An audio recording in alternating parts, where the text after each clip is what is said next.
From the Home Slice News Center, this is the Daily Slice for Tuesday, June 7th, 2022. I'm D. Ray Knight. This is what's going on. Here's the latest on the war in Ukraine. An official says Russia is deploying troop reinforcements in eastern Ukraine to help capture a key city. A Ukrainian official said Tuesday that Moscow's artillery has also kept up a barrage aimed at grinding down Ukrainian defenses in the area. A regional governor tells the AP that the Russian forces control the industrial outskirts of Severodonetsk, one of the two cities in the Luhansk region still in Ukrainian hands. He says street battles are ongoing there. Russia appears bent on capturing the entire eastern Donbas part of Ukraine.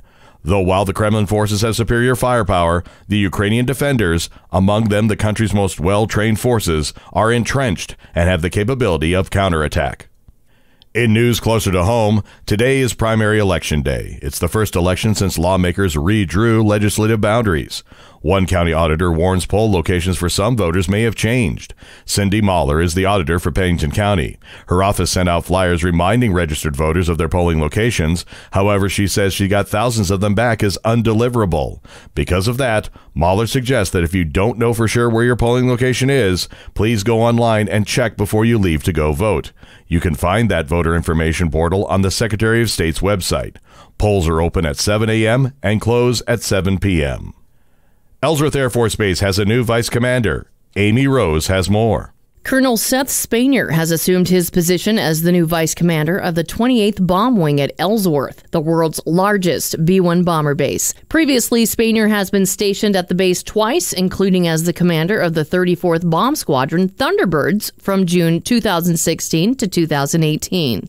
Prior to his current assignment, Spanier was the chief of the strategy division for the 612th Air Operations Center, Davis-Monthan Air Force Base, Arizona.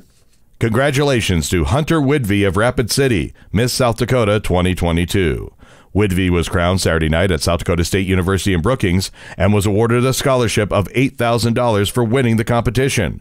She also received a STEM scholarship and became the 75th young woman to hold the title. Widvey majored in government and biology at Augustana University and has been accepted to medical school at Des Moines University.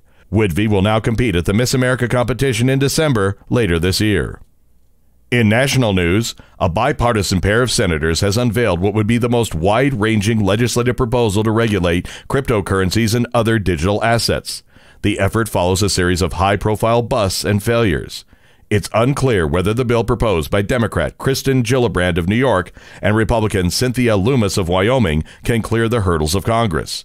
Heightened partisanship ahead of midterm elections is another impediment.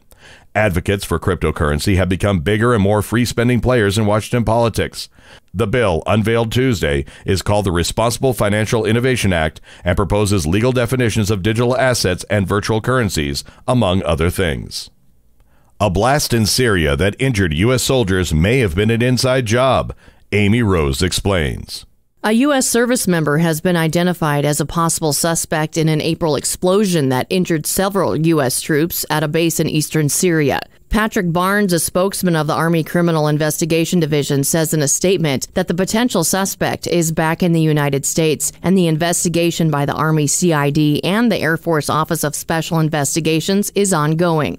Barnes did not release the suspect's name. The U.S. has several hundred troops in eastern Syria as part of its effort to counter the Islamic State group.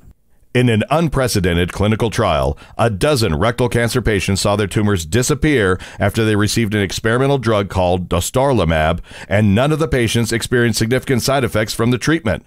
I believe this is the first time this has happened in the history of cancer, in that this is the first cancer trial in which every patient entered remission, said Dr. Luis Alberto Diaz Jr., one of the trial leaders and a medical oncologist at Memorial Sloan Kettering Hospital in New York.